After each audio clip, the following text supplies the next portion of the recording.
BP sugar ఈ heart patients అందరూ కనుక ఇప్పుడు ఈ December 31st ఈవెంట్ సంబంధించి వీళ్ళు ఎటువంటి జాగ్రత్తలు తీసుకోవాలి ఇలాంటి పేషెంట్స్ అందరూ? ఓకే, మెయిన్లీ మీరు వేరే ఊర్లోకి వెళ్ళి పార్టీలకు వెళ్ళి ఫస్ట్ మీ మెడికేషన్స్ అయితే స్కిప్ చేయకండి, ఓకేనా. సో ఇంకొకటి మెడికేషన్ స్కిప్ చేయకూడదు, ఆల్కహాల్ అది కన్జ్యూమ్ చేయకూడదు. యూజువల్లీ ఇది చూసేది ఏంటి అంటే అక్కడికి వెళ్ళిపోయాం మేడం, ఈ ఇన్సులిన్ డోస్ మిస్ అయిపోయింది, ఇక్కడికి వెళ్ళిపోయాం, ఇది ఒకటి. సరేనా. ఇంకొకటి బయట ఫుడ్స్, ఆల్రెడీ డయాబెటీస్ ఉన్న వాళ్ళు, ఈ బీపీ ఉన్న వాళ్ళు, ఓల్డ్ ఏజ్ ఉన్న వాళ్ళు ఆల్రెడీ రిస్క్లో ఉంటారు. ఎందుకంటే వాళ్ళకంత ఇమ్యూనిటీ పవర్ ఉండదు, మనకు ఉన్నంత ఇమ్యూనిటీ పవర్ ఉండదు.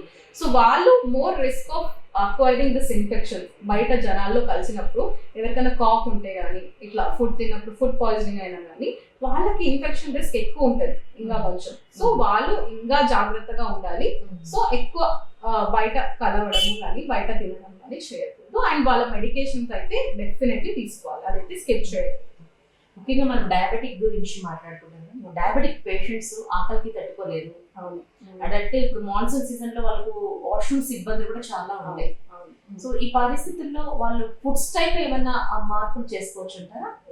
వాళ్ళు చేసుకుంటే ఎటువంటి మార్పులు చేసుకోవాలి? ఓకే, డయాబెటీస్ అనేది 2 టైప్స్ ఉంటుందండి. ఒకటి type 1 diabetes, type 2 diabetes. Major classifications అయితే ఇవే. ఇంకొకటి ప్రెగ్నెన్సీలో వచ్చే డయాబెటీస్ అని, ఆటో ఇమ్యూన్ డయాబెటీస్ అని, ఇంకా కొన్ని క్లాసిఫికేషన్ ఉన్నాయి.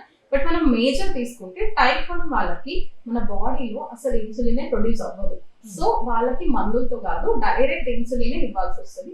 అండ్ యూజువల్లీ అది చిన్నప్పుడు, ఓకేనా, చిన్న పిల్లలప్పుడు వస్తుంది, అప్పుడే కనుగొలుతాం మనం. సరేనా. డైరెక్ట్ గా కాంప్లికేషన్స్ తో వస్తారు. సో అప్పుడు వాళ్ళకి ఫస్ట్ టైం తెలుస్తుంది డయాబెటీస్ ఉన్నట్టు.